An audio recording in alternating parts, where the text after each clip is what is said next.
Marzano's Teacher Evaluation Framework, Writing Scales. I have familiarized you with some aspects of Marzano's teacher evaluation model, and I've also shown you a learning map or placemat that contains all of the domains and indicators on which teachers are evaluated. What I'm going to talk to you about today is how to write a scale based upon your learning goals for your lesson.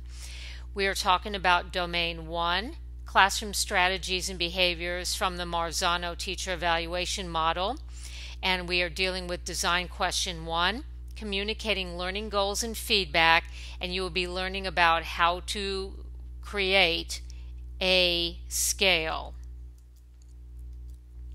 This is an example of a completed academic scale. I've shown you an example of this in class.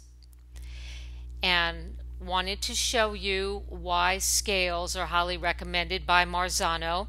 A lot of research has been done about the effectiveness of different strategies, as you can see in this chart here. You can see all the different types of instructional strategies, and then what is plotted is the increase in gain seen in students learning as a result of the different instructional strategies. And as you can see, the greatest gains are seen when students are taught how to track their own progress and rate themselves using scales. I talked to you last week about the different ratings that you will find along the scale continuum.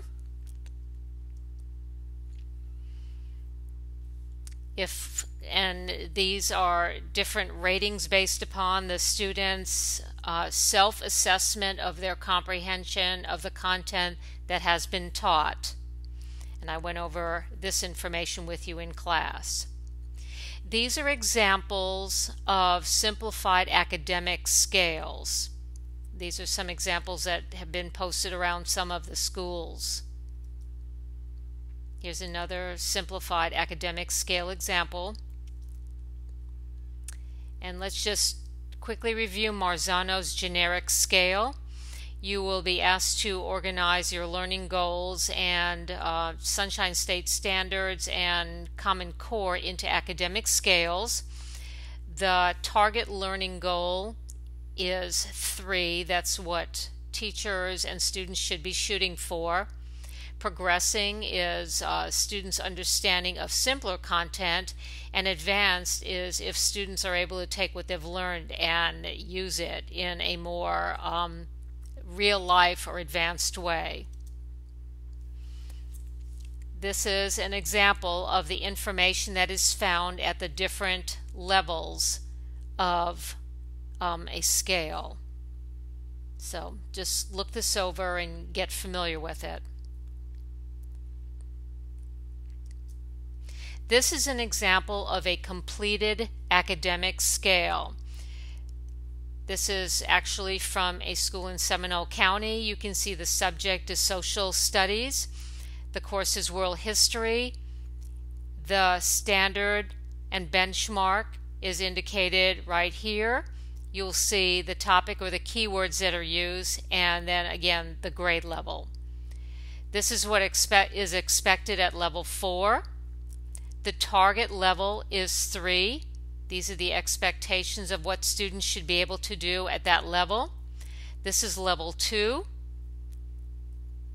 and then level 1, and then level 0. Let's go through the steps in developing this scale. This is the same scale that you just saw. The very first thing that you need to do is take the Next Generation Sunshine State Standard or the Common Core Standard and place it right at score 3, as you can see in red right here. That's your first step. The next thing you need to do is think of some of the vocabulary that the students will need to learn in order to be able to attain that target learning goal.